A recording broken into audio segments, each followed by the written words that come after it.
Dulu selalu tertanya-tanya kenapa mak-mak dekat rumah lebih suka beli daripada buat. Apa kata kita buat dekat rumah?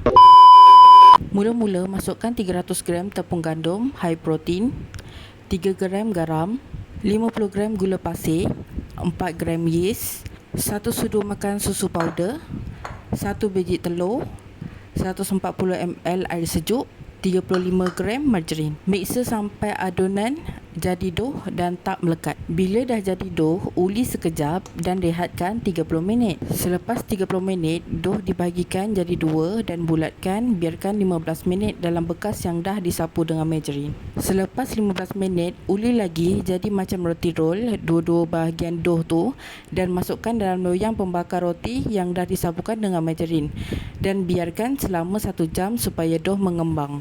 Ini kejadian dough sebelum dia mengembang. Ini pula selepas 1 jam dough mengembang. Dia punya mengembang tu sampai tak boleh nak tutup. Panaskan oven 200 Celsius, api atas dan bawah, bakar selama 35 minit.